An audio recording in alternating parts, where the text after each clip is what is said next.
Hello students, ইয়াৰ আগৰ ভিডিঅ'টোত আমি জীৱই কিদৰে বংশ বিস্তাৰ কৰে পাঠটোৰ কিছু অংশ ডিসকাস কৰিলো। সেই অংশখিনিত আমি জীৱবোৰে কিদৰে প্ৰজননৰ দ্বাৰা নিজৰ দৰে জীৱৰ সৃষ্টি কৰে আৰু নিজৰ বংশ অটুট ৰাখে সেই বিষয়ে ডিসকাস কৰিলো। লগতে কিদৰে ডিএনএৰ প্ৰতিলিপি গঠনৰ দ্বাৰা কিদৰে জীৱবিলাকে এটা প্ৰজন্মৰ পৰা আনটো প্ৰজন্মলৈ চাৰিত্ৰিক বৈশিষ্ট্যসমূহ কঢ়িয়াই নিয়ে সেই কথা ডিসকাস কৰিলো। আৰু তাৰ লগতে আমি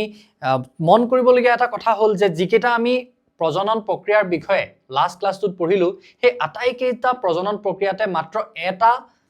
জীৱৰ প্ৰয়োজন হৈছিল, জীৱৰ এটা ব্যক্তি বিশেষৰ প্ৰয়োজন হৈছিল, এটা পাৰ্সনহে তাত দৰকাৰ হৈছিল।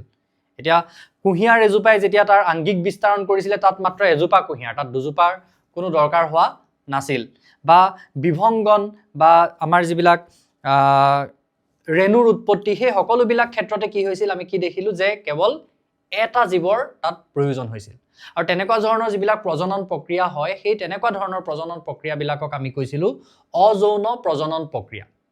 এতিয়া আজিৰ ক্লাছটোত আমি যৌন প্ৰজনন প্ৰক্ৰিয়াৰ বিষয়ে ডিসকাস কৰিম। এতিয়া এই যৌন প্ৰজননৰ সেই অযৌন প্ৰজননৰ লগত মেইন ডিফাৰেন্সটো বা প্ৰধান পাৰ্থক্যটো হ'ল এইটোৱেই যে যৌন প্ৰজনন হ'বৰ কাৰণে দুটা ব্যক্তি বিশেষ লাগিব,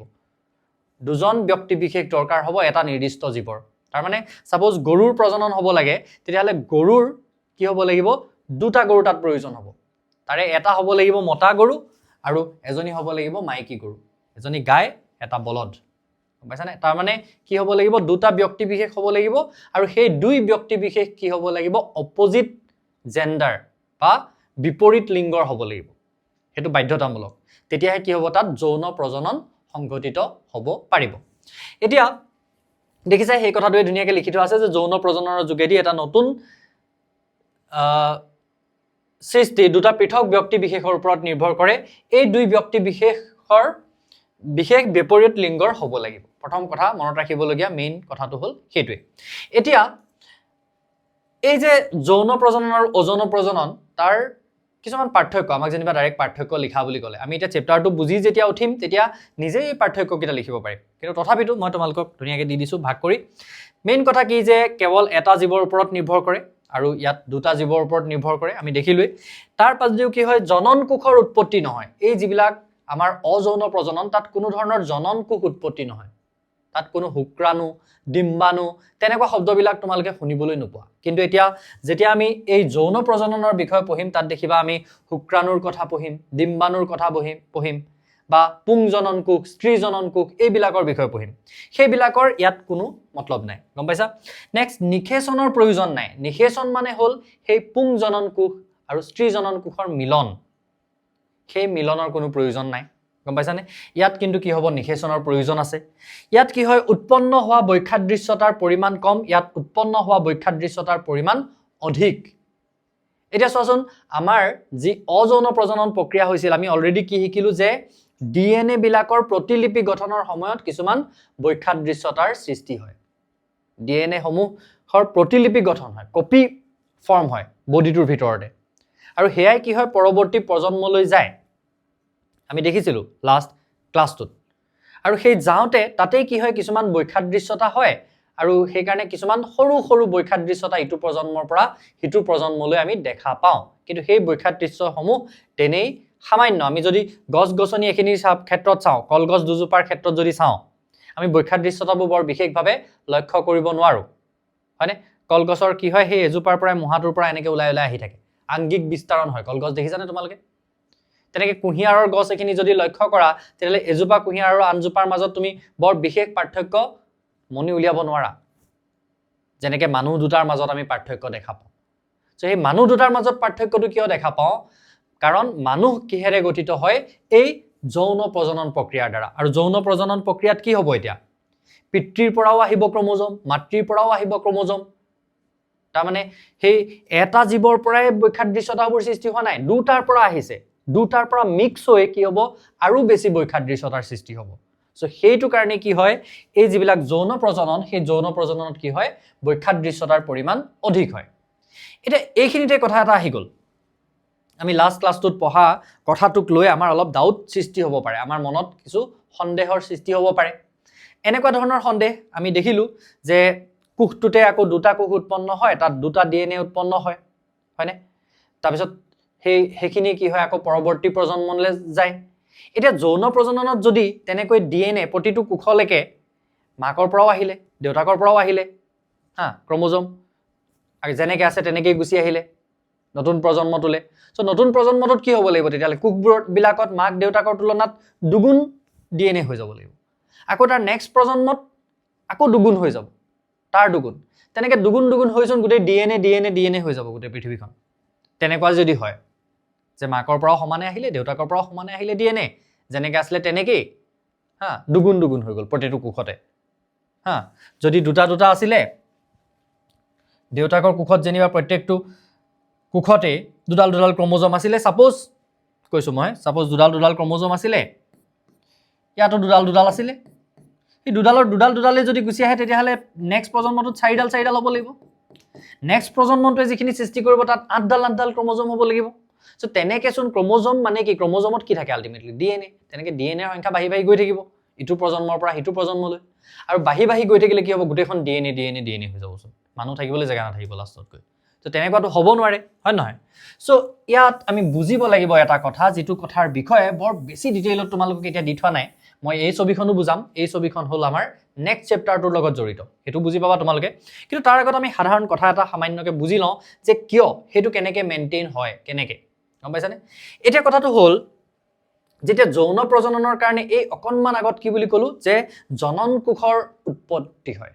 শুক্ৰাণু ডিম্বাণু বা পুংজনন কোষ স্ত্ৰীজনন কোষ এইবিলাক উৎপত্তি হয় গতিকে এই পুৰুষজনৰ শৰীৰত কি হ'ব লাগিব সেই পুংজনন কোষটো উৎপন্ন হ'ব লাগিব শুক্ৰাণু তেনেকৈ স্ত্ৰীৰ কোষত কি হ'ব লাগিব সেই স্ত্ৰীজনন কোষটো উৎপন্ন হ'ব লাগিব ডিম্বাণু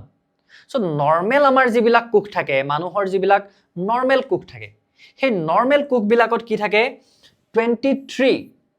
পেয়াৰ অফ ক্ৰমোজম থাকে 23 পেয়াৰ মানে আল্টিমেটলি কিমান থাকে 46 ডাল ক্ৰমোজম থাকে যদি 23 জোৰ হয় পেয়াৰ হয় তেতিয়াহ'লে তাত থাকিব কেইডাল ডাল হিচাপে কেইডাল থাকিব 46 ডাল হয়নে তেনেকৈ তাৰমানে মেল জনৰো কি থাকে 46 তেনেকৈ ফিমেলৰ বডিটো কি থাকে 46 ক্ৰমোজম থাকে হ'ল তাৰে 22টা পেয়াৰ নৰ্মেলি সব কোষতেই থাকে আৰু তাৰে এটা পেয়াৰ থাকে এনেকুৱা পেয়াৰ যিটোৱে কি কৰে লিংগ নিৰ্ণয় কৰে এটা ক্ৰমোজমৰ পেয়াৰ এনেকুৱা থাকে কোষবিলাকত যিটো বেলেগ কামবিলাকত ভাগ নলয় হি অকল লিংগ নিৰ্ণয় কৰে এইটো বিষয়ে আমি নেক্সট চেপ্টাৰটোত পাম এইখিনি কথা যাম এতিয়া ৰবা ইয়াত আমি বুজি লওঁ কি মেইন কথা এতিয়া বেলেগ একো কনফিউজন ননাকে এই কথাটো আকৌ এবাৰ মনলৈ আনি লোৱা যে আমাৰ প্ৰত্যেকটো কোষতে কি আছে 23 জোৰকৈ ক্ৰমোজম আছে 23 জোৰা মানে 46 ডালকৈ প্ৰত্যেকটো কোষতে আৰু সেই কোষবিলাকৰ পৰা যেতিয়া জনন কোষ সৃষ্টি হ'ব যিটো প্ৰজনন কৰিবলৈ যিটো কোষ আমাৰ শৰীৰৰ পৰা যাব ওলাই সেই কোষবিলাক এই কোষবিলাকৰ পৰাই সৃষ্টি হয় মিয়োসিস নামৰ এটা প্ৰক্ৰিয়াৰ যোগেৰে আৰু সেই প্ৰক্ৰিয়াটোৰ যোগেৰে যেতিয়া সেই জনন কোষ কেইটা উৎপন্ন হয় এটা মেলৰ জনন কোষটোক আমি কলো যেনিবা শুক্ৰাণু সাপোজ হ'ল এই শুক্ৰাণুটো বা ফিমেলৰ যিটো জনন কোষ ডিম্বাণু সেই তাত কিন্তু কি হয় ইয়াৰ আধাহে ক্ৰমোজম যায় তাৰ মানে ইয়াত কি থাকিব এই জনন কোষটোত অনলি 23 ডাল ক্ৰমোজম থাকিব তেনেকৈ এই যিটো জনন কোষ হ'ব ইয়াতো কি হ'ব 23 ডাল ক্ৰমোজম মেলৰ পৰা যিটো জনন কোষ উৎপন্ন হয় তাত 23টাহে কি থাকে ক্ৰমোজম থাকে আকৌ তেনেকৈ ফিমেলৰ যিটো জনন কোষ উৎপন্ন হ'ল তাত অনলি 23 ডাল ক্ৰমোজম থাকিব যেতিয়া লগ হৈ যাব জনন কোষ দুইটা পুং জনন কোষ আৰু স্ত্ৰী জনন কোষ যেতিয়া লগ হৈ যাব আকৌ সেই 23 লগ লাগি কি হ'ব সেই নতুন যিটো জীৱ সৃষ্টি হ'ব সেই নতুন জীৱটোৰ আকৌ কিমান হ'ব 46 ডাল ক্ৰমোজম হ'ব সেই তেনেকৈ আকৌ সেই 46 হৈ যায় আল্টিমেটলি গম পাইছানে দুগুণ হৈ বাঢ়ি গৈ নাথাকে আল্টিমেটলি কি হৈ যায় সেই ক্ৰমোজমৰ সংখ্যাটো বা ডিএনএৰ সংখ্যাটো কি হৈ থাকে সুস্থিৰ হৈ থাকে এতিয়া এই কথাটো অকমান বুজো ইন্টাৰেষ্টিং কথা এটা আমাৰ যে আমাৰ লিংগ নিৰ্ণয় কৰা ক্ৰমোজম দুডাল এটা পেয়াৰ ক্ৰমোজমৰ এটা পেয়াৰ এজোৰ ক্ৰমোজম থাকে যি লিংগ নিৰ্ণয় কৰে প্ৰত্যেকৰে কোষত থাকে মেলৰ কোষতো থাকে ফিমেলৰ কোষতো থাকে এতিয়া চোৱা এই কথাটোৰ পৰা আমি এই কথাটো স্পষ্টকৈ বুজি পাম যে লিংগ যে নিৰ্ণয় হয় লৰা হ'ব নে ছোৱালী হ'ব সেইটো কমপ্লিটলি দেউতাকৰ ওপৰত ডিপেণ্ড কৰে এই কথাটো বুজিলে আমি বুজি পাম চোৱা যে পুৰুষ এজনৰ দেহত যিটো লিংগ নিৰ্ণয়ক ক্ৰমোজম থাকে সেইটো হ'ল X আৰু Y সেই পেয়াৰটো হ'ল X আৰু Y আৰু মহিলাৰ গাত যিটো পেয়াৰ থাকে সেইটো হ'ল X আৰু X এতিয়া কি ক'লো যে এনেকুৱা ক্ৰমোজম মাত্ৰ কি আহে ইয়াৰ পৰা যদি এডাল আহে ইয়াৰ পৰা এডাল আহে তেনেকুৱাকেহে আহি নতুন প্ৰজন্মটোত লগ লাগে সো নতুন প্ৰজন্মৰ জীৱ এটা যেতিয়া সৃষ্টি হ'ব এই মেলজন আৰু এই ফিমেল গৰাকীৰ পৰা তেতিয়া কি হ'ব এতিয়া ফিমেলৰ পৰা লিংগ নিৰ্ণায়ক ক্ৰমোজম দুইডালেই কি হয় এক্স সো এই প্ৰথম ডালে আহক বা সেকেন্ড ডালে আহক তাৰ পৰা বেলেগ অপচন নাই এক্স এ আহিব লাগিব কিন্তু পুৰুষজনৰ গাত এক্স আৰু ৱাই দুইটাই পসিবিলিটি আছে যদি পুৰুষজনৰ পৰা এক্স টো আহে তেতিয়াহলে কি হ'ব এক্স এক্স তাৰ মানে এটো কি হ'ব ফিমেল হ'ব বাচ্চাটো ফিমেল হ'ব কিন্তু এনেকুৱা যদি হয় যে মেলজনৰ পৰা ৱাই ডাল আহিলে আৰু ফিমেলৰ পৰা এক্স কাৰণ ফিমেলৰ পৰা এক্স ফিমেলৰ পৰা এক্স বাদে বেলেগ অহাৰ কোনো চান্সই নাই আহিলে ৱাই কোপা আহিব অনলি মেলৰ পৰা সো তেতিয়া কি হ'ব মেল আলটিমেটলি আমি কি দেখিলো কথাটো যে এই লিংগ যে নিৰ্ণয় কৰে লিংগ কোনে নিৰ্ণয় কৰে দেউতাকজনে নিৰ্ণয় কৰে হল সো এটো এটা সমাজৰ ডাঙৰ ব্যাধি সেইকাৰণে বুজাই দিয়াটো জৰুৰী এতিয়া নেক্সট আজিকালি বাৰু ইমান নাই এইবিলাক আগতে বহুত বেছি আছিলে যে গাৰ্ল চাইল্ড হলে বেয়া পায় ঘৰত ছোৱালী জন্ম হলে বেয়া পায় হয়নে সো মেইন কথাটো কাৰ ওপৰত ডিপেন্ডেন্ট তেতিয়াহলে দেউতাকজনৰ ওপৰত এতিয়া নেক্সট স্লাইডখনত কি আছে আমি চাওঁ আহা ওকে সো এই যৌন প্ৰজনন যেটো প্ৰক্ৰিয়া এই যৌন প্ৰজনন প্ৰক্ৰিয়াৰ কেইটামান স্তৰ আছে যেটো যিকোনো যৌন প্ৰজননৰ ক্ষেত্ৰতে জৰুৰী হয় এতিয়া সোৱা যৌন প্ৰজননত কি হয় প্ৰথমতে জনন কোষ উৎপত্তি হয় আমাৰ যিবিলাক নৰমেল কোষ আছে সেই নৰমেল কোষ বিলাক জনন কোষ নহয় জনন কোষটো বেলেগ পুৰুষৰ দেহত সৃষ্টি হ'ব শুক্ৰাণু তেনেকে মহিলাৰ দেহত সৃষ্টি হ'ব ডিম্বাণু তো সেইবিলাককে কি বুলি কোৱা হয় জনন কোষ ইয়াত দেখাইছো দেখিছা এই যে গুলকে দেখাইছো এটো হল ডিম্বাণু আৰু এই যে লালুকিটোৰ নিচিনাকে এনেকে দেখাইছো এটো হল শুক্ৰাণু সো এইবিলাককে কি বুলি কোৱা হয় ডিম্বাণু শুক্ৰাণু এইবিলাকে হল জনন কোষ দেন জনন কোষৰ পৰিবহন জনন কোষ কিটা পুৰুষজনৰ শৰীৰতে জনন কোষটো উৎপন্ন হল পুং জনন কোষ ফিমেলৰ শৰীৰত কি হৈ গল স্ত্ৰী জনন কোষটো উৎপন্ন হল তাৰ পিছত সেই কোষ দুটাটো লগ লাগিব দুইটা কোষ দুটাৰ পৰিবহন হ'ব লাগিব কোষৰ জনন কোষৰ পৰিবহন হ'ব লাগিব কিবাকে হিয়তি লগ লাগিব হয়নে কেৱল আমি মানুহৰ ক্ষেত্ৰতেই নহয় ফুলৰ ক্ষেত্ৰতো যৌন প্ৰজনন দেখিম তাতো কি হয় পুংজনন কোষ আৰু স্ত্ৰী জনন কোষৰ মিলন হয় কিন্তু সেই মিলন হবৰ কাৰণে আলটিমেটলি হিয়তি কি হ'ব লাগিব লগ লাগিবৰ কাৰণে হিয়তি চলাচল কৰিব লাগিব কোনোবা এটা হয়নে আমি দুই ক্ষেত্ৰতে যেনেকুৱা ক্ষেত্ৰতেই নাচাও লাগিলে ফুলৰ ক্ষেত্ৰতেই হওক বা আমাৰ মানুহ বা বেলেগ প্ৰাণীবিলাকৰ ক্ষেত্ৰতেই হওক আমি দেখিম যে পুংজনন কোষটোৱে সদায় কি হয় স্ত্ৰী জনন কোষটোৰ ওচৰলৈ চলি যায় দেখিম আমি অলপ পিছত সো দুইটা আহি লগ লাগি যোৱাৰ পিছত কি হয় নিখেচন এই যে লগ লাগিছে এটোকে এই ফিউজ হৈ যোৱাটোকে আমি কি বুলি কওঁ নিখেচন হোৱা মানে এটা ৰিএকচন বুলি ভাবিব পাৰা দুইটাৰ মাজত এটা ৰিএকচন হৈ গল তো ৰিএকচন হৈ যোৱাৰ লগে লগে কি হয় যোজন কোষ উৎপত্তি এটা কোষ উৎপন্ন হয় তাৰ পৰা প্ৰথমতে হেতুক কম আমি যোজন কোষ এইগিটা কি বুলি কৈছিলো জনন কোষ আৰু এইটো কি হয় যোজন কোষ এটা কোষ উৎপন্ন হৈ গল তাৰ পৰা দুইটা লগ লাগি তাৰ পিছত সেই কোষটোৰ লাহে লাহে কি হয় কোষ বিভাজন হয় সেই এটা কোষৰ পৰা প্ৰথমতে দুটা চাৰিটা তেনেকে কোষ বিভাজন হয় আৰু কোষ বিভাজন হৈ কি হয় এটা ভ্ৰূণৰ সৃষ্টি হয় তাৰ পিছত কি হয় ভ্ৰূণৰ সৃষ্টি হয় আৰু ভ্ৰূণৰ সৃষ্টি হোৱাৰ পিছত ভ্ৰূণটোৰ লাহে লাহে বিকাশ ঘটে ভ্ৰূণটোৰ বিকাশ ঘটি লাহে লাহে কি হয় সম্পূৰ্ণ এটা নতুন জীৱৰ সৃষ্টি হয় যেতিয়া ভ্ৰূণটোৰ বিকাশ ঘটে সেই ভ্ৰূণৰ বিকাশ ঘটি লাহে লাহে কি হয় এটা নতুন জীৱ এনেকৈ মানুহৰ ক্ষেত্ৰত এটা নতুন বেবি বা নতুন কেঁচুৱা এটাৰ সৃষ্টি হয় কিন্তু যেতিয়ালৈকে হি বাহিৰলৈ ওলাই নাহে তেতিয়ালৈকে তাক আমি কেঁচুৱা বুলি নকওঁ আচলতে তেতিয়ালৈকে আমি ভ্ৰূণ বুলিয়ে কওঁ যেতিয়া ওলাই আহি গ'ল পৃথিৱীলৈ তাৰ পিছতে আমি তাক কেঁচুৱা এটা বুলি কওঁ হয়নে তাৰ পিছত হি এটা সম্পূৰ্ণ ডাঙৰ মানুহ এটা হয়গে এটা সময়ত গৈ বাৰু নেক্সট আহি গ'ল সপুষ্পক উদ্ভিদৰ যৌন প্ৰজনন এতিয়া আমি উদ্ভিদৰ ক্ষেত্ৰত যৌন প্ৰজননৰ বিষয়ে আলোচনা কৰিম এতিয়া সপুষ্পক উদ্ভিদ মানে কোনবিলাক সপুষ্পক উদ্ভিদ বুলি ক'লে আমি কি বুজি পাম যিবিলাক উদ্ভিদৰ ক্ষেত্ৰত পুষ্প মানে হল ফুল ধৰে সেইবিলাক আমি কি বুলি কম সপুষ্পক উদ্ভিদ এতিয়া এই সপুষ্পক উদ্ভিদ বিলাকৰ ক্ষেত্ৰত আমি এনেকুৱা ধৰণৰ কিছুমান অংগ তাৰ ক্ষেত্ৰত দেখিবলৈ পাম এইটো সব বেটুপাত ফুলপাহৰ যেটো ঠাৰি সেই ঠাৰিটোক কোৱা হয় বেটুপাত ফুলপাহৰ এই যিবিলাক ৰঙীন অংশ সেইবিলাক কোৱা হয় পাহি বা দল এই বেটুপাতটোৰ কাম হল ফুলপাহক ধৰি ৰখা এই পাহি বা দল এইবিলাকৰ কাম কি পোক পৰুৱা কীট পতংগ এইবিলাকক আকৰ্ষণ কৰা কাৰণ সেইবিলাকৰ যোগেদি বহুত কাম হৈ থাকে ইয়াত গম পাম আমি লাহে লাহে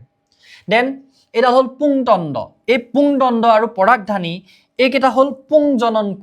কোষৰ তাৰ অংশ গম পাইছানে এইকেইটা হল পুংজনন তন্ত্ৰৰ অংশ আৰু এইকেইটা হল স্ত্ৰীজনন তন্ত্ৰৰ অংশ একেপাহ ফুলতে চোৱা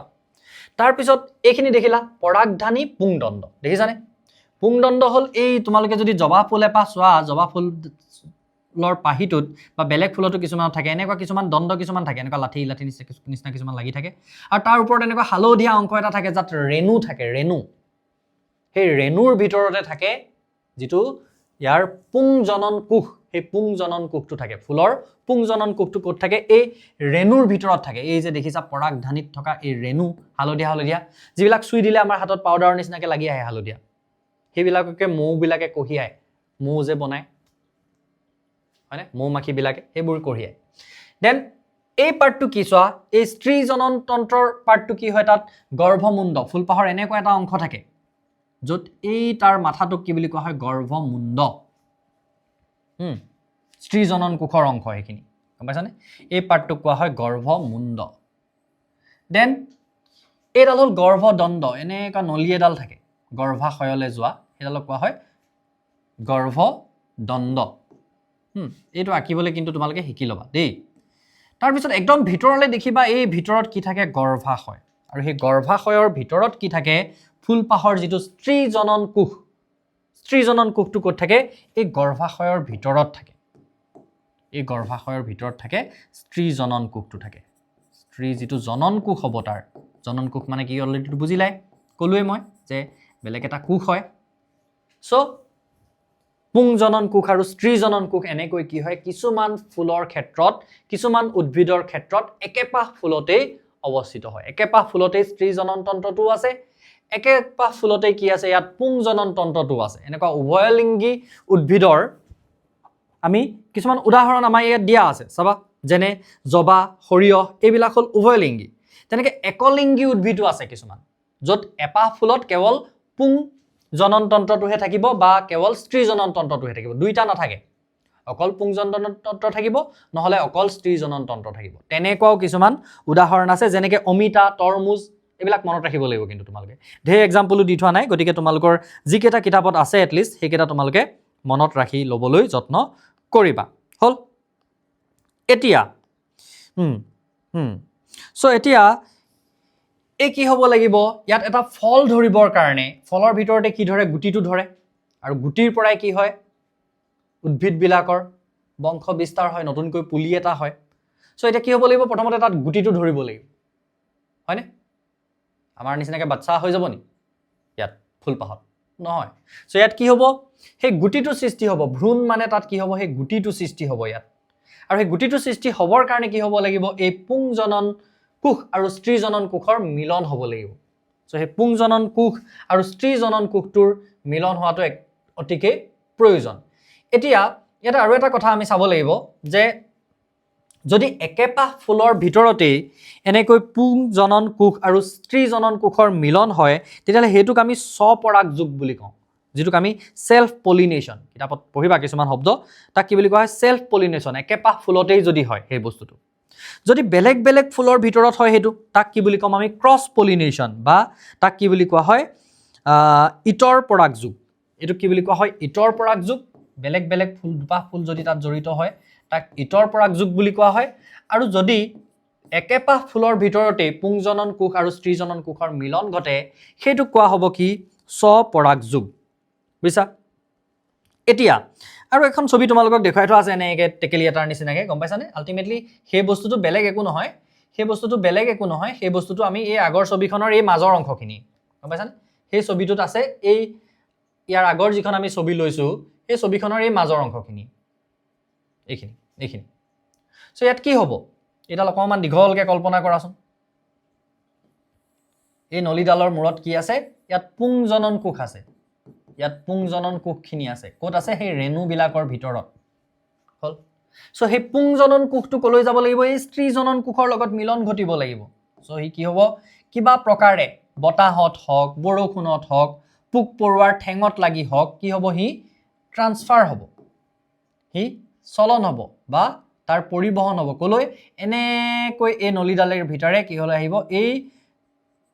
গৰ্ভাশয়লৈ আহিব আৰু গৰ্ভাশয়ত আহি কি হ'ব ইয়াতে স্ত্ৰী জনন কোষটো ৰৈ থাকে এই পুংজনন কোষটোলৈ আৰু অহাৰ পিছত কি হ'ব দুইটাৰে ফিউজন হ'ব তাৰ কি হ'ব দুইটাকে আমি কি বুলি কওঁ হেতুকে ফাৰ্টিলাইজেশ্যন হোৱা বুলি কওঁ বা নিষেচন হোৱা বুলি কওঁ দুইটা কোষ লগ যেতিয়া লাগিব তাত কি হ'ব নিষেচন হ'ব আৰু নিষেচন হোৱাৰ পিছত তাত কি হ'ব লাহে লাহে কোষবিলাক বিভাজন ঘটি তাত এটা ফলৰ সৃষ্টি হ'ব আৰু ফলটো সৃষ্টি হোৱাৰ পিছত লাহে লাহে যেতিয়া ইয়াত ফলটো ডাঙৰ হৈ আহিব এই ফলটো ডাঙৰ হৈ হোৱাৰ লগে লগে কি হয় এই ফুলপাহত থকা বাকী অংশবোৰ লাহে লাহে শুকাই আহিবলৈ ধৰে এই তাৰ পাহি বা দল এইবিলাক কি হ'ব লাহে লাহে কি হ'ব শুকাই যাব দেখিছানে তোমালোকে কেতিয়াবা এটা পুৰঠ ফলৰ ওপৰত সেই তেনেকুৱা শুকান বস্তুবিলাক লাগি থাকে ফুলপাহৰ পাহিখিনি শুকাই লাগি ধৰি থাকে সো সেই ফুলপাহ কি হৈ যায় তাৰ পিছত শুকাই যায় আৰু আলটিমেটলি কি হয় সেই তাত এটা ফল ধৰে হলনে আৰু ফলত কি থাকে গুটি থাকে কিছুমান ফল গুপ্ত বীজি বুলি কওঁ হয়নে গুপ্ত বীজি মানে য'ত সেই বীজবিলাকৰ ওপৰত বাকলি থাকে মানে গুটিটো ডাইৰেক্ট নাথাকে গুটিটোৰ ওপৰত কিছু মাংস লাগি থাকে মানে যেটো আমি ফল হিচাপে খাওঁ গুটিখিনি ভিতৰত থাকে হয়নে সো তেনেকুৱা বিলাকক আমি কি বুলি কওঁ গুপ্ত বীজি হয় এতিয়া কথাটো হ'ল কি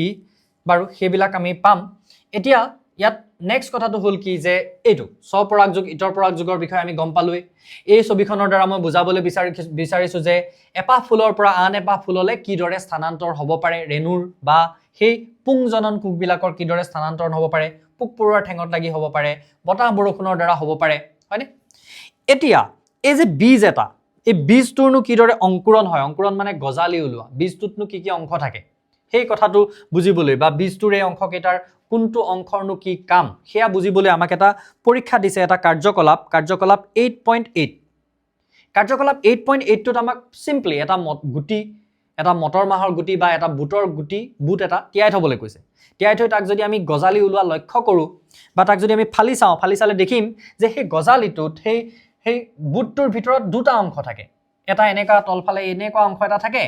আৰু এটা ওপৰৰ ফালে এনেকুৱা অংশ থাকে এই তলৰ যিটো অংশ এই তলৰ অংশটোৰ পৰা হিপা বিলাক সৃষ্টি হয় যিখিনিক আমি ভ্ৰূণমূল বুলি কওঁ এই গুটিটোৰ সেই অংশখিনিক আমি কি বুলি কওঁ ভ্ৰূণমূল এই ভ্ৰূণমূলৰ পৰাই কি হয় ভৱিষ্যতে হিপা সৃষ্টি হয় তাৰ পিছত এই হেউজীয়া ওপৰৰ আৰু এটা অংশ যে আছে ওপৰ ফালৰ এই অংশটো এই তেনেকুৱা অংশখিনিক আমি কি বুলি কম জন্মকাণ্ড এই তাৰ পৰা পৰৱৰ্তী সময়ত কি হ'ব গছজোপাৰ ডাল পাত এইবিলাক সৃষ্টি হ'ব দেন এই বাকলিকিটা এই যে বাকলিকিটা দেখিছা এই বাকলিটো ইয়াক কি বুলি কোৱা হয় বীজপত্ৰ এতিয়া কথা হ'ল এই যে গুটি এটা থাকিব এই গুটিটোতো জীয়াই থাকিব লাগিব জীৱিত অৱস্থাত থাকে নহয় জানো সেইকাৰণে হি আকৌ বংশ বৃদ্ধি কৰিব পাৰে গুটি এটা সেইকাৰণে বহুত দিনৰ পিছত বুট এটা আহোতে বস্তাত শুকাই মেলি আহিছিলে তোমাৰ ঘৰলৈ আহোতে তাৰ পিছত তাক তিয়াই থৈ যে তুমি আকৌ দি দিলত সি গজি গ'ল কিয় সেই গুটিটো জীৱিত অৱস্থাত আছিল হয়নে সো সেই জীৱিত অৱস্থাত কিয় আছে জীৱিত অৱস্থাত থাকিবলৈ তাকটো খাদ্য লাগিব তাক শক্তি লাগিব সো সেই শক্তিখিনি ক'ত সঞ্চয় হৈ থাকে এই যিকিটা বাকলি নিচিনা দেখিছা ইয়াত এইটাক আমি কি বুলি কৈছো বীজপত্ৰ ইয়াতে কি হৈ থাকে সেই খাদ্যখিনি সঞ্চিত হৈ থাকে উদ্ভিদৰ সেই গুটিটোৰ বাবে সেই বীজটোৰ অংকুৰণ হ'বৰ বাবে যিখিনি খাদ্য যিখিনি শক্তি লাগে সেই শক্তিখিনি কি হৈ থাকে ইয়াতে বীজপত্ৰতে সঞ্চিত হৈ থাকে বুজিছা এইখিনিলৈকে কথাখিনি সো এইখিনিত আমি কি দেখিলো উদ্ভিদৰ কিদৰে যৌন প্ৰজনন হয় উদ্ভিদৰ যৌন প্ৰজননৰ বিষয়ে আমি দেখিলো এতিয়া আমি মানুহৰ দেহত হোৱা যি যৌন প্ৰজনন সেই প্ৰজননৰ বিষয়ে আলোচনা কৰিম এতিয়া প্ৰথম কথা হ'ল মানুহ এজনে যিকোনো বয়সতে প্ৰজননৰ কাৰণে উপযুক্ত হয়নে এতিয়া আমি অলৰেডি শিকিলো যে যৌন প্ৰজননৰ কাৰণে কি হয় এটা পুংজনন কোষৰ প্ৰয়োজন হয় আৰু এটা স্ত্ৰী জনন কোষৰ প্ৰয়োজন হয় এতিয়া কথাটো হ'ল যে এই পুংজনন কোষ আৰু স্ত্ৰী জনন কোষ যিকোনো বয়সতে জীৱ এটাই বা মানুহে সৃষ্টি কৰিব নোৱাৰে তাৰ কাৰণে এটা উপযুক্ত বয়স থাকে আৰু সেই বয়সটো যেতিয়া প্ৰাপ্ত হয় তাকে আমি কি বুলি কওঁ এই যৌৱনকাল প্ৰাপ্তি হোৱা বুলি কোৱা হয় আমি তোমালোকে এই পেৰাগ্ৰাফটো পঢ়িলে এইখিনি পঢ়িলে বুজি পাবা যে কি হয় যেতিয়া এই একচুয়ালি জনন কোষৰ উৎপত্তি হোৱাৰ বয়সটো হয় তেতিয়া সেই বয়সটোতে কি দেখা যায় কিছুমান হাল হলনি কিছুমান বাহ্যিক পৰিৱৰ্তন আমাৰ শৰীৰত পৰিলক্ষিত হয় লৰাৰ শৰীৰত কিছুমান বেলেগ ধৰণৰ পৰিৱৰ্তন ছোৱালীৰ শৰীৰত তেনেকুৱা বেলেগ ধৰণৰ কিছুমান পৰিৱৰ্তন পৰিলক্ষিত হয় আৰু এই পৰিৱৰ্তনবিলাকৰ বিষয়ে ইয়াত খুব ধুনীয়াকৈ দিয়া আছে তোমালোকে দেখিবা আৰু সবেই হয়তো এইবিলাক পৰিৱৰ্তন তোমালোকে লক্ষ্য কৰিছা কিন্তু এতিয়া কথা হ'ল যে এই পৰিৱৰ্তনবিলাক যদি আমাৰ শৰীৰত আহিছে কিন্তু তথাপিতো কেলে আমি এতিয়া প্ৰজননৰ কাৰণে উপযুক্ত নহয় কাৰণ আমি মানুহ হয় মানুহে আমি সামাজিকভাৱে বাস কৰে হয় নাই তো আমি যদিও বায়োলজিক্যালি বা আমাক কি কয় বডিটোৱে আমাক ফিজিক্যালি যদিও আমি উপযুক্ত হৈ গৈছো প্ৰজননৰ কাৰণে কিন্তু কি হ'ব লাগিব আমি মেন্টেলিও প্ৰিপেয়াৰ হ'ব লাগিব আমাৰ মানসিক স্বাস্থ্যৰো তাৰ লগত জড়িত হৈ থাকে সো সেই কাৰণে কি হৈ যায় এই যি তোমালোকে দেখিবা যে ভাৰতৰ আইনৰ মতে কিছুমান সময় আছে বিয়া পাতিবৰ কাৰণে মানুহৰ নিশ্চয় কিছুমান সময় আছে যদিও ইয়াত কোৱা হৈছে যে 12 বছৰৰ পৰা 15 বছৰ বয়সত কৈশোৰকাল প্ৰাপ্তি হয় ছোৱালীৰ ক্ষেত্ৰত লৰাৰ ক্ষেত্ৰত আৰু ইয়াত কোৱা হৈছে যে ছোৱালীৰ ক্ষেত্ৰত এই যেটো কৈশোৰকাল প্ৰাপ্তি হয় হেতু সোনকালে হয় কিছু পৰিমাণে সো সেই হল বুলিয়ে যে প্ৰজননৰ কাৰণে উপযুক্ত হৈ গল বুলিয়ে যে বিয়া পাতি লব প্ৰজনন আৰম্ভ কৰি দিব তেনেকুৱা নহয় হেতু কাৰণে বুজিছানে কি কাৰণে নহয় এটা ভাবিব পাৰে কাৰবাৰ মনত প্ৰশ্ন আহিব পাৰে সো কথাটো হল কি যে মেন্টেলিও প্ৰিপেয়াৰ হ'ব লাগিব হয়নে এতিয়া কথাটো হল এই যিবিলাক পৰিৱৰ্তনবিলাক নিশ্চয় তোমালোকে লক্ষ্য কৰিছাই যে আমাৰ কি হয় আমি কেঁচুৱাতে থকা দাঁতগিটা জানো আমাৰ এতিয়া আছে নাই আমাৰ কি হয় দাঁত হৰে আমাৰ নতুনকৈ দাঁত ওলায় এটা সময়ত ঠিক তেনে ধৰণে কৈশোৰ কালতো কি হয় কিছুমান পৰিৱৰ্তন হয় লৰাৰ ক্ষেত্ৰত মাতবিলাক গলগলিয়া হয় হয়নে দেন তোমাৰ প্ৰাইভেট পাৰ্টস বিলাকত হেয়াৰছ ওলাই চুলি গজে তেনেকুৱা ধৰণৰ কিছুমান পৰিৱৰ্তন আমি লক্ষ্য কৰো দাড়ি ওলাই হয়নে তেনেকে মাত গলগলিয়া হয় পিম্পলস উঠে ছাল তেলেটিয়া হয় এইবিলাক হয় কি কাৰণে একচুয়ালি এই যিবিলাক পৰিৱৰ্তন যিবিলাক বাহ্যিক পৰিৱৰ্তন এই বাহ্যিক পৰিৱৰ্তনবিলাক হয় কি কাৰণে কাৰণ কিছুমান হৰমনৰ উৎপত্তি হয় এই বয়সটোত কি হৈ যায় লৰাৰ দেহতে হওক বা ছোৱালীৰ দেহতে হওক কিছুমান হৰমনৰ পৰিৱৰ্তন হয় লৰাৰ ক্ষেত্ৰত এই যেটো হৰমন এই হৰমনটো হল টেস্টোস্টেৰন নামৰ এটা হৰমন উৎপন্ন হয় আৰু ছোৱালীৰ ক্ষেত্ৰত এষ্ট্ৰোজেন নামৰ এটা হৰমনে এই গুটেই কথাখিনি কি কৰে এই পিউবাৰ্টিৰ লগত জড়িত যিখিনি কথা সেই কথাখিনিক নিয়ন্ত্ৰণ কৰে এতিয়া কথাটো হল যে আমি এতিয়া এই পুংজনন তন্ত্ৰ আৰু স্ত্ৰীজনন তন্ত্ৰৰ বিষয়ে বেলেগকৈ অধ্যয়ন কৰিব লাগিব আমি পুংজনন তন্ত্ৰটো এনো কিদৰে কাম কৰে তাত কিদৰে পুংজনন কোষ উৎপন্ন হয় সেই গুটেই কথাখিনি কিন্তু আমি ভালদৰে পঢ়িব লাগিব এটা কথা হল মানুহৰ পুংজনন তন্ত্ৰ একাধিক অংগৰে গঠিত জনন কোষ সৃষ্টি কৰা অংগ আৰু জনন কোষবোৰক নিষেচন ক্ষেত্ৰলৈ স্থানান্তৰ কৰিব পৰা অংগসমূহক লৈ পুংজনন তন্ত্ৰটো গঠিত হৈছে শুক্ৰাশয়ত পুংজনন কোষ বা শুক্ৰাণুৰ গঠন হয় এটা তোমালোকে এই ছবিখন লক্ষ্য কৰিব লাগিব বস্তুবিলাক তোমালোকৰ কিতাপত যিখন ছবি আছে তাত দেখিবা যে এই যেটো পাৰ্ট হয় শৰীৰৰ পৰা বাহিৰলৈ ওলাই থকা এই যেটো পাৰ্ট হয় এই পাৰ্টটোক কোৱা হয় শুক্ৰাশয় এই পাৰ্টটোক কি বুলি কোৱা হয় শুক্ৰাশয় আৰু সেই শুক্ৰাশয়তে কি থাকে শুক্ৰথলি এই যেটো মুনা সদৃশ থাকে তাক কি বুলি কোৱা হয় শুক্ৰথলি এই শুক্ৰ কি বস্তু হয় শুক্ৰ হল পুৰুষৰ পুংজনন কোষ তাৰ মানে কোত উৎপন্ন হয় এই শুক্ৰাশয়ত উৎপন্ন হয় আৰু এই শুক্ৰথলিত কি হৈ থাকে জমা হৈ থাকে আৰু এই শুক্ৰ উৎপন্ন হোৱা অংশটো এইটো কাৰণে শৰীৰৰ বাহিৰত থাকে কাৰণ শৰীৰৰ ভিতৰৰ যেটো টেম্পাৰেচাৰ যেটো উষ্ণতা হেতু হি সহ্য কৰিব নোৱাৰে সেই কাৰণে কি হৈ থাকে হেকেটা বাহিৰলৈ ওলাই থাকে ইয়াত দিয়া আছে ধুনিয়াকে কথাটো দেখিবা যে জনন কোষ সৃষ্টি কৰা অংগ আৰু জনন কোষৰ নিষেচন স্থানলৈ স্থানান্তৰ কৰিব পৰা অংগসমূহক লৈ পুংজনন তন্ত্ৰটো গঠিত হৈছে শুক্ৰাশয়ত পুংজনন কোষ বা শুক্ৰাণু গঠন হয় পুৰুষ মানুহৰ উদৰাংশৰ পশ্চাৎ ভাগত শুক্ৰাশয়জোৰ অৱস্থিত শুক্ৰাশয়জোৰ উদৰ অঞ্চলৰ পৰা নামি আহে শৰীৰৰ বাহিৰত থকা এটা শুক্ৰাশয় থলিত অৱস্থান লয় এটা মুনা সদৃশ তললৈ কি হৈ থাকে বাঢ়ি থাকে শুক্ৰাণু গঠন হ'বৰ বাবে দেহৰ সাধাৰণ উষ্ণতাতকৈ কম উষ্ণতাৰ প্ৰয়োজন হয় এটো বাহিৰলৈ থকাৰ কাৰণটো কি কাৰণ এই প্ৰশ্ন আহিব পাৰে কিন্তু ইম্পৰ্টেন্সি পঢ়োৱাৰ কাৰণটো হল হেতুই যে কিয় বাহিৰত থাকে কাৰণ শুক্ৰাণু উৎপন্ন হ'বৰ বাবে শৰীৰৰ যেটো সাধাৰণ উষ্ণতা তাত শুক্ৰাণু উৎপন্ন হ'ব নোৱাৰে মেইন কথাটো হল হেতুই সেই কাৰণে শুক্ৰাশয়জোৰ শৰীৰৰ বাহিৰত অৱস্থান কৰে আমি আগৰ অধ্যায়ত শুক্ৰাণু গঠনৰ টেস্টোস্টেৰন হৰমনৰ সম্পৰ্কে আলোচনা কৰি আহিছো এতিয়া পুৰুষৰ ক্ষেত্ৰত কি হৰমন উৎপন্ন হয় টেস্টোস্টেৰন শুক্ৰাণু গঠনৰ উপৰিও টেস্টোস্টেৰনে লৰাৰ ক্ষেত্ৰত যৌৱন কালৰ বিভিন্ন পৰিৱৰ্তন আনে এই যে পৰিৱৰ্তনবিলাক আহে লৰাৰ ক্ষেত্ৰত লিংগ ডাঙৰ হোৱা দাড়ি মুজ গজা পিম্পলস ওলোৱা মাতটো চেঞ্জ হোৱা এই সবৰ লগত কি জড়িত হৈ থাকে এই টেস্টোস্টেৰন জড়িত হৈ থাকে শুক্ৰাশয়ত উৎপন্ন হোৱা শুক্ৰাণু শুক্ৰবাহী নলীয়েদি কঢ়িয়াই নিয়ে শুক্ৰবাহী নলীডাল মূত্ৰাশয়ৰ পৰা অহা মূত্ৰবাহী নলীৰ লগত লগ লাগিছে এনেকৈ মূত্ৰনলীডালে শুক্ৰ আৰু মূত্ৰ বহন কৰে এই শুক্ৰবাহী নলীডালে কি কৰে শুক্ৰ ইয়াৰ ভিতৰত উৎপন্ন হোৱা শুক্ৰবিলাক দেখিবলৈ কেনেকুৱা হয় সেই লালুকিৰ নিচিনা কৈছিলো যে লালুকি সদৃশ কি হয় এইবিলাককে কোৱা হয় শুক্ৰাণু যিবিলাক পুংজনন কোষ হয় সেই পুংজনন কোষবিলাকক কি বুলি কোৱা হয় শুক্ৰাণু সো শুক্ৰাণুবিলাক কি হয় শুক্ৰবাহী নলীয়েদি গতি কৰে আৰু শুক্ৰবাহী নলী গৈ লাষ্টত ক'ত লাগে এই মূত্ৰবাহী নলীৰ লগতে লগ লাগিছে দেখিছানে আৰু সেই মূত্ৰবাহী নলীডালে মূত্ৰ নিষ্কাশন কৰাৰ লগতে কি কৰিব পাৰে সেই শুক্ৰও ইয়াৰ দ্বাৰা পৰিবহন কৰিব পাৰে এতিয়া কথাটো হ'ল নেক্সট কি আছে আমাৰ যে শুক্ৰবাহী নলৰ ৰাস্তাত প্ৰস্টেট গ্ৰন্থি আৰু শুক্ৰাধাৰৰ পৰা নিঃসৰিত ক্ষাৰকীয় লখ লগ লাগি শুক্ৰাণুৰ গতিপথত সহায় কৰে এতিয়া শুক্ৰাণুবিলাক এনেকৈ ওলাই যাওঁতে কি হয় এই মাজত দুটামান পাৰ্ট থাকে দেখিছানে এই ছবিখনত নাই তোমালোক কিতাপৰ ছবিখনত চালে দেখিবা যে তাত কি থাকে প্ৰস্টেট গ্ৰন্থি শুনিছানে প্ৰস্টেট মানুহৰ প্ৰস্টেট এনলাৰ্জমেণ্ট কিবা কিবি কয় যে সো সেই প্ৰস্টেট গ্ৰন্থি আৰু এটা গ্ৰন্থি আছে যিটো গ্ৰন্থিয়ে কি কৰে সেই শুক্ৰাণুবিলাকক ওলাই যোৱাত সহায় কৰে ৰাস্তাটো পিছল কৰি দিয়ে খাৰ জাতীয় কিছুমান বস্তু যেনেকৈ আমাৰ যেতিয়া আমি নিউট্ৰিশ্যনৰ বিষয়ে পঢ়িছিলোঁ পৰিপুষ্টিৰ বিষয়ে খাদ্যবিলাক গৈ থাকোঁতে তাত কিছুমান খাদ্যৰ ৰসে জানো সহায় নকৰে ঠিক তেনেকৈ কি হয় ইয়াতো কি হয় ইয়াৰ পৰা কিছুমান ৰস নিৰ্গত হয় এই অংগকেইটাৰ পৰা যিকেইটা সেই শুক্ৰৰ লগত মিহলি হয় আৰু ওলাই যায় শৰীৰৰ পৰা সি ট্ৰান্সফাৰ হয় এতিয়া শুক্ৰাশয়ত উৎপন্ন হোৱা শুক্ৰাণু শুক্ৰবাহী নলীয়েদি কঢ়িয়াই নিয়ে শুক্ৰবাহী নলীডাল মূত্ৰাশয়ৰ পৰা অহা প্ৰস্টেটৰ লগত লগ লাগি ক্ষাৰকীয় ৰসৰ লগত লগ লাগি শুক্ৰাণুৰ গতিপথত সহায় কৰে শুক্ৰাণুবিলাক বৈ যোৱাত বা নলীডালেদি যোৱাত সহায় কৰে সেই ক্ষাৰকীয় ৰসখিনিয়ে শুক্ৰাণুসমূহ এবিধ ক্ষুদ্ৰ কোষ প্ৰধানকৈ বংশগতি গুণ বিশিষ্ট পদাৰ্থৰে গঠিত ইয়াৰ এডাল দীঘল নেজ থাকে যাৰ বাবে স্ত্ৰীজনন কোষৰ অভিমুখে গতি কৰিব পাৰে শুক্ৰাণুত বহুতো বংশগতি গুণ নিহিত হৈ থাকে এই শুক্ৰাণুৰ কথা ক'লো নহয় লালুকি সদৃশ আৰু ইয়াত কি থাকে নেজ এডালৰ নিচিনা থাকে দেখিছানে আৰু সেইকাৰণে কি হয় ই তাৰ গতিপথত সহায় কৰে এই শুক্ৰাণুটো কি হয় পুৰুষৰ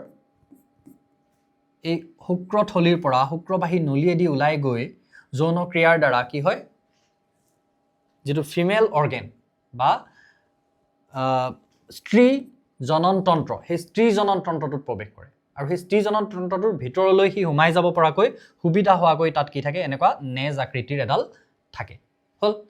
এতিয়া আমি জানিব লাগিব নেক্সট কি যে স্ত্ৰী জনন কোষটো স্ত্ৰী জনন তন্ত্ৰটো কেনেদৰে গঠিত হয় এটো হল স্ত্ৰী জনন তন্ত্ৰ এতিয়া স্ত্ৰী জনন কোষ বা ডিম্বকোষ ডিম্বাশয়ত স্ত্ৰী জনন কোষ বা ডিম্বকোষ ডিম্বাশয়ত উৎপন্ন হয় এতিয়া সেই আমাৰ যেনেকৈ পুংজনন কোষ বা শুক্ৰাণু ক'ত উৎপন্ন হয় শুক্ৰাশয়ত উৎপন্ন হয় শুক্ৰথলীত জমা হৈ থাকে তেনেকৈ ই ক'ত উৎপন্ন হয় ই উৎপন্ন হয় ডিম্বাশয়ত আৰু ডিম্বাশয় ক'ত থাকে এইটো হ'ল ডিম্বাশয় দেখিছা এইকেইটাক কোৱা হয় ডিম্বাশয় এইকেইটাক কোৱা হয় ডিম্বাশয় দেন ইয়াৰ উপৰি ডিম্বাশয়ৰ পৰা কিছুমান হৰমন নিঃসৰিত হয় ইয়াৰ উপৰিও ডিম্বাশয়ৰ পৰা কিছুমান হৰমনো নিঃসৰিত হয় স্ত্ৰীজনন তন্ত্ৰটো স্ত্ৰীজনন নলীৰ দ্বাৰা গঠিত লক্ষ্য কৰা আৰু বিভিন্ন স্ত্ৰীজনন অংগসমূহ চিনাক্ত কৰা জন্মৰ সময়ত এগৰাকী ছোৱালীৰ ডিম্বাশয়ত অসংখ্য অপৰিপক্ক ডিম্বকোষ থাকে এই যে ডিম্বকোষবিলাক সেইবিলাক জন্মৰ সময়ৰ পৰাই থাকে কিন্তু বৃদ্ধি নহয় বা উপযুক্ত হৈ নুঠে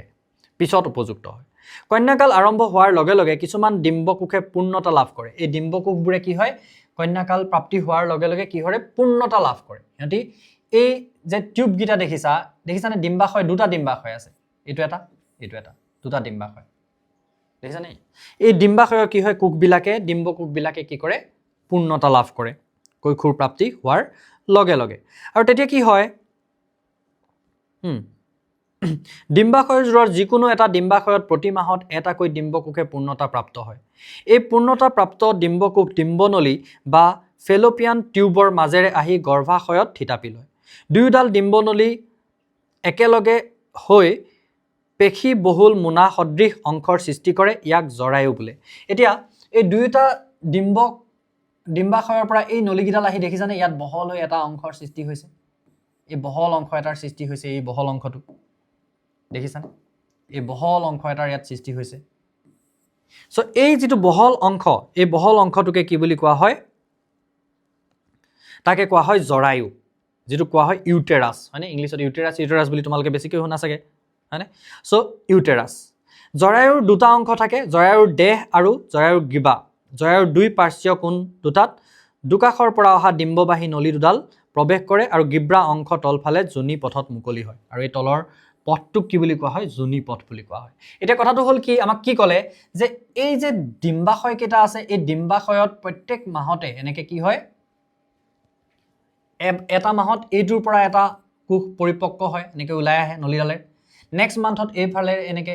এটা কোষ পৰিপক্ক হয়, ইয়াৰ পৰা ওলাই আহে। চ' কি হয়, এটাকৈ এনেকৈ ডিম্বকোষ তাৰ পৰা ওলাই আহে। কিন্তু আমি এটা কথা মনত ৰাখিব লাগিব যে পুংজনন তন্ত্ৰত যিটো শুক্ৰকোষ উৎপন্ন হয় বা শুক্ৰাণু উৎপন্ন হয়, সেইটো কিন্তু মিলিয়নছত উৎপন্ন হয়, একদম কোটি কোটি একেলগে উৎপন্ন হয়, কোটি কোটি একেলগে ট্ৰান্সফাৰ হয়। কিন্তু ফিমেলৰ ক্ষেত্ৰত বা স্ত্ৰী জনন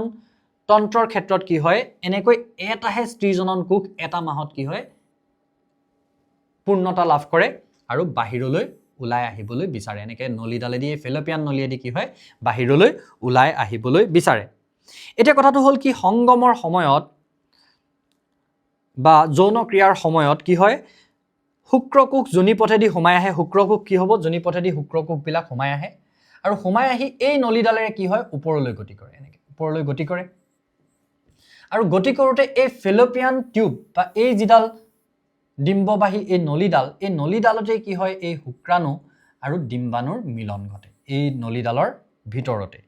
আৰু যেতিয়া দুইটাৰে মিলন ঘটে তেতিয়া সেইটোকে কি বুলি কওঁ আমি, নিষেচন হোৱা বুলি কওঁ। দুইটাৰ যেতিয়া মিলন ঘটে তেতিয়া সেইটোক কি বুলি কোৱা হয়, নিষেচন হোৱা বুলি কওঁ। আৰু নিষেচন হ'লে কি হৈ যায়, সি এটা যোজন কোষলৈ পৰিৱৰ্তন হয়। তাৰ পৰা এটা কোষ উৎপন্ন হয়, যিটো তাৰপিছত কোষ বিভাজন হৈ কি হয়, তাৰ পৰা এটা এই যোজন কোষটো উৎপন্ন হয়। আৰু সেই যোজন কোষটো ইয়াত উৎপন্ন হোৱাৰ লগে লগে কি হয়, ইয়াত আহি থিতাপি লয়, ইয়াৰ লগত লগ লাগি যায়। এই যিটো ইউটেৰাছ অংশ, সেই ইউটেৰাছৰ ভিতৰত আহে আৰু ইউটেৰাছৰ ভিতৰত এনেকুৱা কিছুমান ভিলাই সদৃশ অংগ থাকে, সেই তাত লগ লাগি যায়। কাৰণ এইটো এটা জীৱিত কোষ, যোজন কোষটো কি হয়, তাৰ পৰাই এটা কি হ'বগৈ লাগিব, বাচ্চা হ'বগৈ লাগিব লাষ্টত গৈ।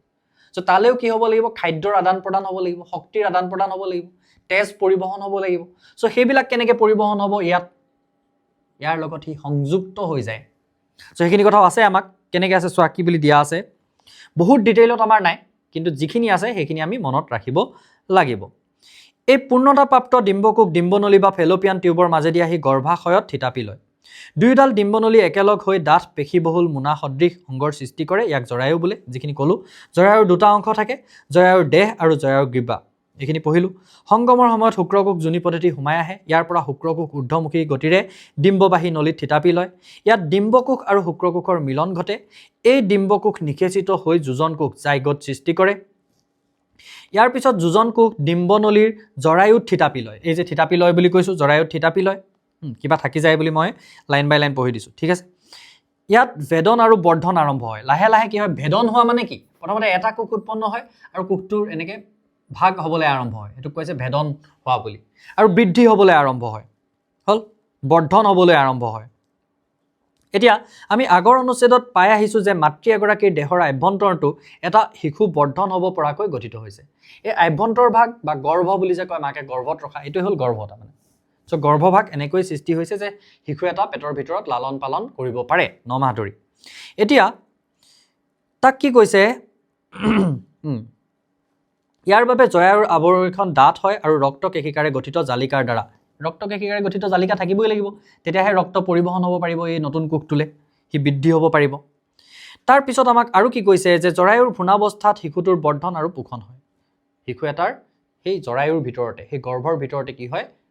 পোষণ হয়, বৃদ্ধি হয়। এতিয়া গৰ্ভাৱস্থাত ভ্ৰূণটো গৰ্ভাশয়ৰ অন্ত আচ্ছাদনৰ লগত এবিধ বিশেষ কলাৰ দ্বাৰা বান্ধ খাই থাকে। আমি ইয়াকে অমৰা বা প্লেচেণ্টা বোলে। এই প্লেচেণ্টাৰ দ্বাৰা মাতৃদেহৰ তেজৰ যোগেদি ভ্ৰূণটোৱে পুষ্টি লাভ কৰে। প্লেচেণ্টাটো কাঁহী সদৃশ আৰু গৰ্ভাশয়ৰ বেৰত পোত খাই থাকে। ইয়াৰ পৰা কিছুমান ভিলাই ভ্ৰূণটোৰ ফালে বিয়পি থাকে। গৰ্ভাশয়ৰ আচ্ছাদ ভাগত অন্ত আচ্ছাদনৰ ফালে ৰক্তজালিকা থকা কাৰণে মাতৃদেহৰ পৰা গ্লুকোজ আৰু অক্সিজেন ভ্ৰূণটোলৈ সৰবৰাহ হৈ থাকে। ভ্ৰূণটোৱে সৃষ্টি কৰা ৰেচন পদাৰ্থবোৰ প্লেচেণ্টাৰ মাজেদি মাতৃদেহত এৰি দিয়ে। অৰ্থাৎ এই কথাখিনিত আমাক কি কৈছে চোৱা, এই ভ্ৰূণটো যে থাকে ইয়াত,